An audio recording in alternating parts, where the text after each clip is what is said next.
आप सभी का हमारे इंटर ऑडिट ट्रेनिंग प्रोग्राम में फिर से स्वागत है, जो है ISO 9001:2015 के ऊपर, जिसे हम क्वालिटी मैनेजमेंट सिस्टम भी बोलते हैं। तो इस ट्रेनिंग प्रोग्राम में हमारा ये 7 चैप्टर है। इस चैप्टर में हम बात करने वाले हैं क्लोज 4 के बारे में, जो है कॉन्टेक्स्ट ऑफ द ऑर्गेनाइजेशन। तो इस क्लोज में सबसे पहला सब क्लोज है 4.1, जो है understanding the organization and its context. तो यहाँ पे जो सिस्टम के रिक्वायरमेंट है सब क्लोज के अंदर, वो ये है कि यहाँ पे जो ऑर्गेनाइजेशन है उसको इंटरनल इश्यूज और एक्सटर्नल इश्यूज दोनों आइडेंटिफाई करने पड़ेंगे, जो कि ऑर्गेनाइजेशन के स्ट्रेटेजिक डायरेक्शन को या जो ऑर्गेनाइजेशन है उसके क्वालिटी मैनेजमेंट सिस्टम को रिलेट करते हैं या इफेक्ट करते हैं। उन इश्यूज को यहाँ पे ऑर्गेनाइजेशन है उसको आइडेंटिफाई करने पड़ेंगे। इसके अलावा जो यहाँ पे सिस्टम के रिक्वायरमेंट है वो ये है कि जो ऑर्गेनाइजेशन है उसको जो इंटरनल इश्यूज और एक्सटर्नल इश्यूज आइडेंटिफाई किए हैं उनको रेगुलर बेस पे मॉनिटरिंग और रिव्यू करना पड़ेगा। इसके अलावा जो यहाँ पे फर्दर जो सिस्टम की रिक्वायरमेंट है वो ये है कि जो इश्यूज आइडेंटिफाई किए हैं या करने हैं वो इश्यूज पॉजिटिव और नेगेटिव दोनों होने चाहिए, जो कि ऑर्गेनाइजेशन को आइडेंटिफाई करने होंगे। अब हम बात करते हैं कि इंटरनल इश्यूज कौन कौन से हो सकते हैं या एक्सटर्नल इश्यूज कौन कौन से हो सकते हैं। तो इनको हमें कुछ एग्जाम्पल के थ्रू समझेंगे। तो जैसे ये इंटरनल इश्यूज है, इसके अंदर जो ऑर्गेनाइजेशन की नॉलेज हो गई या परफॉर्मेंस हो गई या कल्चर हो गया या वैल्यू होगी, ये सब इंटरनल इश्यूज के अंदर आ जाएंगे। इसके अलावा बात करें एक्सटर्नल इश्यूज की, तो यहाँ पे जो ऑर्गेनाइजेशन के रिगार्डिंग जो लीगल रिक्वायरमेंट्स होगी या कुछ टेक्नोलॉजिकल इश्यूज हो गए या कंपीटिटिव मार्केट होगी या फिर सोशल और इकोनॉमिक इशू हो गए, ये सब एक्सटर्नल इश्यूज के अंदर जाएंगे। तो ये कुछ एग्जांपल्स हैं जो कि इंटरनल इश्यूज और एक्सटर्नल इश्यूज को आइडेंटिफाई करते हैं और डिफाइन करते हैं। तो चलिए इस क्लोज नंबर 4 के अंदर सबसे पहले डिस्कस करते हैं। सब क्लोज नंबर 4.2 के अंदर जो है understanding the needs and expectation of interested parties.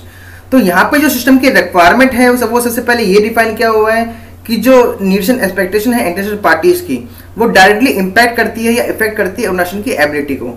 इसलिए जो ऑर्गेनाइजेशन है उसको ऑर्गेनाइजेशन के रिगार्डिंग जो इंटरेस्टेड पार्टीज हैं उनके बारे में जानना होगा, उन इंटरेस्टेड पार्टीज की नीड्स एंड एक्सपेक्टेशन है उनके बारे में जानना होगा ऑर्गेनाइजेशन को।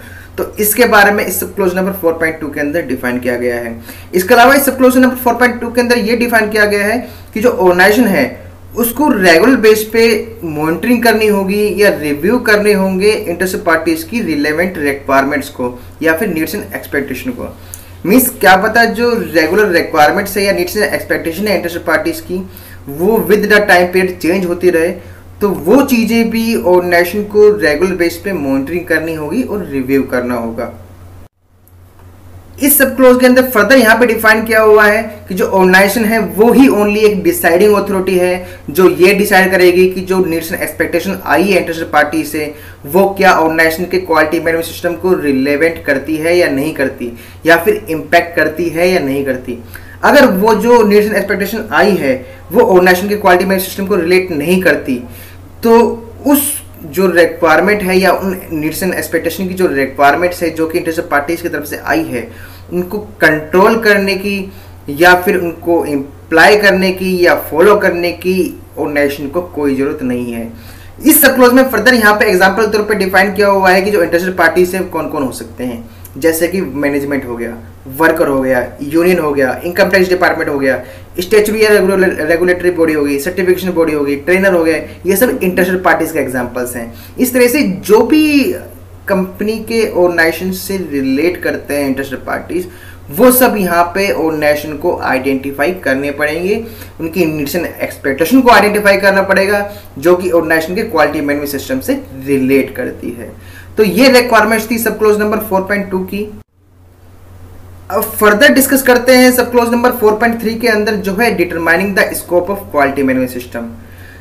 अब यहाँ पे जो सब क्लोज के अंदर रिक्वायरमेंट है वो ये है कि यहाँ पे जो ऑर्गेनाइजेशन है उसको अपने क्वालिटी मैनेजमेंट सिस्टम के रिगार्डिंग स्कोप डिटरमाइन करना पड़ेगा। स्कोप मीन्स बाउंड्री या फिर हम कहें एप्लीकेबिलिटी, जहाँ पे उस क्वालिटी मैनेजमेंट सिस्टम को अप्लाई करना है।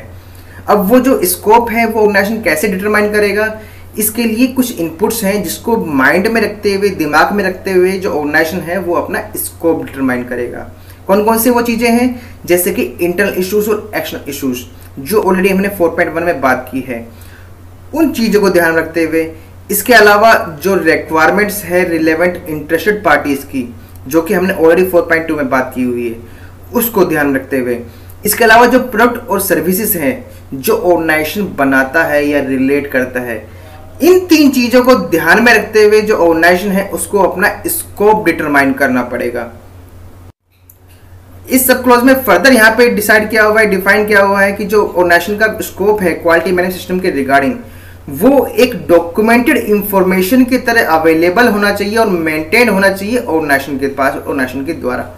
इसके अलावा जो यहाँ पर सिस्टम के रिक्वायरमेंट है वो ये है कि ऑर्गेनाइजेशन को अपने इंटरनेशनल की जो रिक्वायरमेंट्स हैं वो सब रिक्वायरमेंट्स उसको अपने स्कोप के अंदर डिटरमाइन करना है, उसको अप्लाई करना है।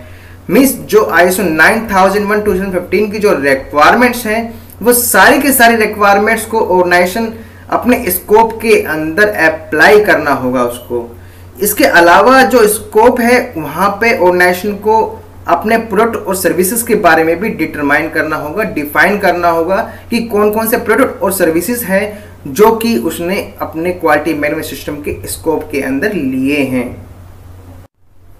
इस सब क्लोज के अंदर फर्दर यहाँ पे डिफाइन किया हुआ है कि सपोज कोई रिक्वायरमेंट्स है इंटरनेशनल स्टैंडर्ड की जो ऑर्गेनाइजेशन को लगती है कि वो उसके अंदर अप्लाई नहीं होती, मींस ऑर्गेनाइजेशन के क्वालिटी मैनेजमेंट सिस्टम के स्कोप के अंदर नहीं आती, तो उस कंडीशन में जो ऑर्गेनाइजेशन है उसको जस्टिफिकेशन देनी होगी और उसको यहाँ पे डिफाइन करना होगा कि यहाँ पे जो रिक्वायरमेंट्स है जो उसे लग रहा है कि अप्लाई नहीं होती, वो रिक्वायरमेंट्स ऑर्गेनाइजेशन के प्रोडक्ट और सर्विस की कंफर्मिटी को कहीं भी इम्पैक्ट नहीं करती, ऑर्गेनाइजेशन की एबिलिटी को कहीं पे भी इम्पैक्ट नहीं करती।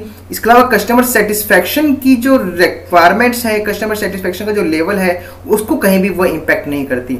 उन सब चीज़ों की जस्टिफिकेशन यहाँ पे ऑर्गेनाइजेशन को देनी होगी।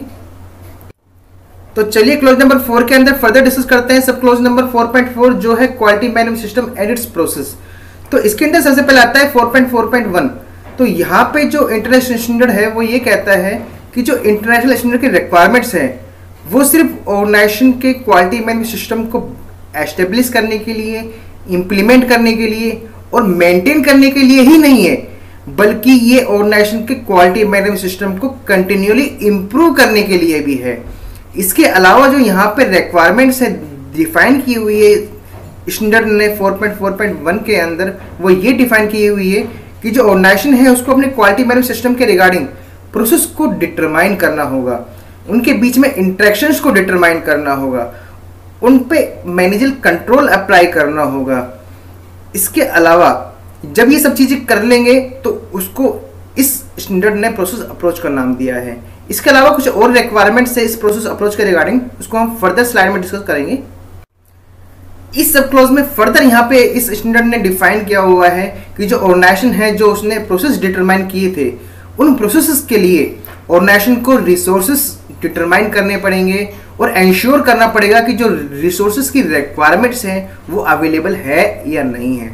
इसके अलावा जो ऑर्गेनाइजेशन है उसको रिस्पॉन्सिबिलिटी और अथॉरिटीज डिफाइन करनी पड़ेगी हर प्रोसेस के लिए। इसके अलावा जो ऑर्गेनाइजेशन है उसको रिस्क एंड अपॉर्चुनिटीज को भी ऐड करना होगा, एड्रेस करना होगा इन प्रोसेस के रिगार्डिंग। इसके अलावा अगर इन प्रोसेस के रिगार्डिंग कोई भी चेंजेस होता है तो वो भी इम्प्लीमेंटेशन करनी होगी और एक वो जो इम्प्लीमेंटेशन करनी होगी वो एक कंट्रोल्ड वे में करनी होगी। तो ये कुछ रिक्वायरमेंट्स थी 4.4.1 के अंदर। इस सब क्लोज में फर्दर नेक्स्ट आता है 4.4.2।